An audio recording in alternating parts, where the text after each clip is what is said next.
I was 18 years old when I got married. I belonged to a very conservative family, a Baloch family, where good daughters never say no to their parents. My father wanted me to get married, and all I said was, if that makes you happy, I'll say yes. And of course, it was never a happy marriage.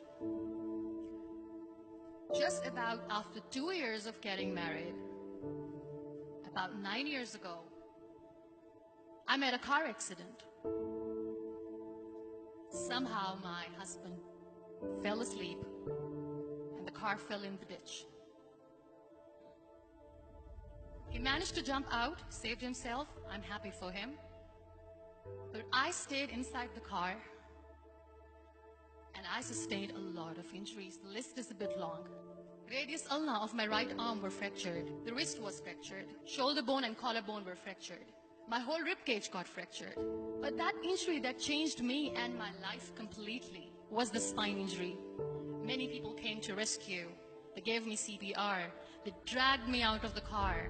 And while they were dragging me out, I got the complete transection of my spinal cord. Those 2.5 months in the hospital were dreadful. I was at the verge of despair. One day, doctor came to me and he said, well, I heard that you wanted to be an artist, but you ended up being a housewife. I have a bad news for you. You won't be able to paint again. Next day, doctor came to me and said, your spine injury is so bad, you won't be able to walk again. I took a deep breath and I said, it's all right. Next day, doctor came to me and said, because of your spine injury and the fixation that you have in your back, you won't be able to give birth to a child again. That day, I was devastated. I started to question my existence. Why am I even alive? So what kept me going was, one day I asked my brothers, I know I have a deformed hand, but I'm tired of looking at these white walls in the hospital and wearing these white scrubs. Bring me some colors, bring me some small canvas. I want to paint.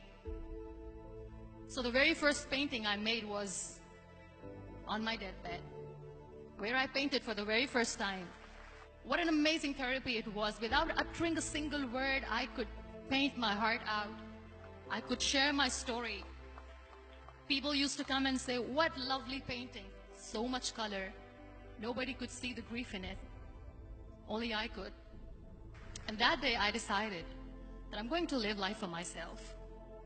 I am not going to be that perfect person for someone. I am just going to take this moment and I will make it perfect for myself.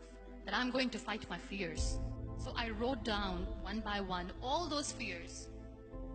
And I decided that I'm going to overcome these fears one at a time. You know what was my biggest fear? Divorce.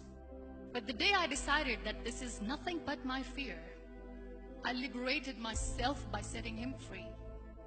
And I made myself emotionally so strong that the day I got the news that he's getting married, I sent him a text that I'm so happy for you and I wish you all the best. And he knows that I pray for him today. Number 2 was, I won't be able to be a mother again. And that was quite devastating for me. But then I realized there are so many children in the world, all they want is acceptance. So there is no point of crying, just go and adopt one. And that's what I did.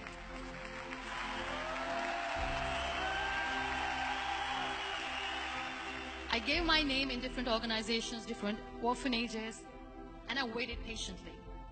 2 years later, I got this call from a very small city in Pakistan. I got a call and they said, are you Muniba Mazari? There is a baby boy and would you like to adopt? I could literally feel the labor pain. I said, yes, yes, I am going to adopt him. I am coming to take him home. And that day, I was 2 days old, and today he's 6. You know, when you end up being on the wheelchair, what's the most painful thing? People think that they will not be accepted by the people because we, in the world of perfect people, are imperfects. So I decided to appear more in public. I started to paint. I have done a lot of modeling campaigns. I decided that I'm going to join the national TV of Pakistan as an anchor person.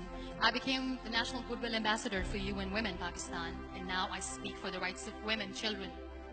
I was featured in BBC 100 Women for 2015. I'm one of the Forbes 30 under 30 for 2016. So when you accept yourself the way you are, the world recognizes you. It all starts from within.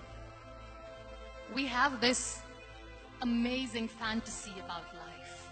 This is how things should work. This is my plan. It should go as per my plan. If that doesn't happen, we give up. I never wanted to be on the wheelchair. Never thought of being on the wheelchair. This life is a test and a trial, and tests are never supposed to be easy. So when you're expecting ease from life, and life gives you lemons, then you make the lemonade, and then do not blame life for that. It is okay to be scared. It is okay to cry. Everything is okay, but giving up should not be an option. They always say that failure is not an option. Failure should be an option, because when you fail, you get up, and then you fail, and then you get up, and that keeps you going. Embrace each and every breath that you are taking. Celebrate your life. Live it. Don't die before your death. Real happiness lies in gratitude. So be grateful, be alive, and live every moment.